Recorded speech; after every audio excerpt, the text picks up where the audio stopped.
হে দুনিয়ার মুসলিম উম্মা, হে আমার কলিজার টুকরো যুবক ভাই, তুমি জানো না তুমি কোন রবের কাছ থেকে নিজেকে আড়াল করে রেখেছো।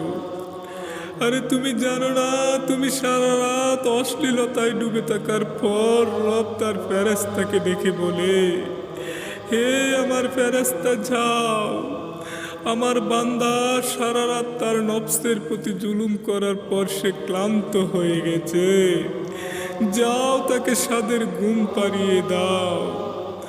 আবারও যখন রাত ফুহায় তখন ফেরেশতাকে ডেকে বলে, হে আমার ফেরেশতা যাও, আমার বান্দা সারা রাত পরিশ্রম করার পর সে ক্ষুধার্ত হয়ে গেছে, তার জন্য আমার নিয়ামতের খাবারের ব্যবস্থা করে দাও।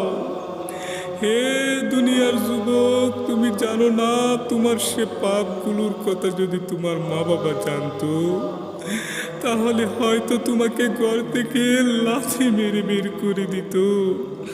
কিন্তু তোমার সমস্ত পাপ তোমার রব জানার পরও তার জমিন থেকে তোমাকে তাড়িয়ে দেয় নাই। হে দুনিয়ার যুবক, তুমি জানো না তুমি কোন রব থেকে নিজেকে আড়াল করে রেখেছো। আরে কাল হাসরের মাঠে সে রব যখন তোমায় জিজ্ঞেস করবে, হে আমার গোলাম, আরে দুনিয়ার জমিনে তুই 500 টাকার জন্য সারা দিন সময় ব্যয় করলি, আরে আমি রব তো তোকে না চাইতেই 1000 কোটি টাকার সম্পত্তি তোর দেহের মধ্যে ঢুকিয়ে দিয়েছি। আরে আমি রবের জন্য কি তোর 5টা মিনিট সময় হয় নাই?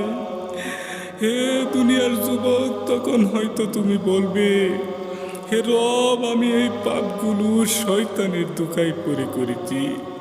আরে তখন তো রব যদি বলে, তুই যদি শয়তানের দোকায় পড়ে করিস তাহলে শুন, আমি তো সেই রব যে রব শয়তানকে যতটুকু শক্তি দিয়েছিলাম তোকে ধোঁকা দেওয়ার জন্য, আরে তার চেয়ে 1000 গুণ বেশি শক্তি তো আমি তোকে দিয়েছিলাম শয়তানের ধোঁকাগুলোর মোকাবেলা করার জন্য।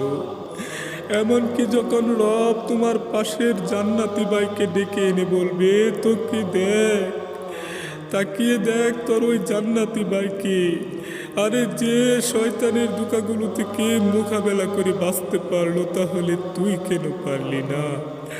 আরে শয়তান কি শুধু তোকেই চোখে দেখেছিল, ওকে কি দেখে নাই? সুতরাং আজ কোনো কথা হবে না, সোজা জাহান্নামে চলে যা।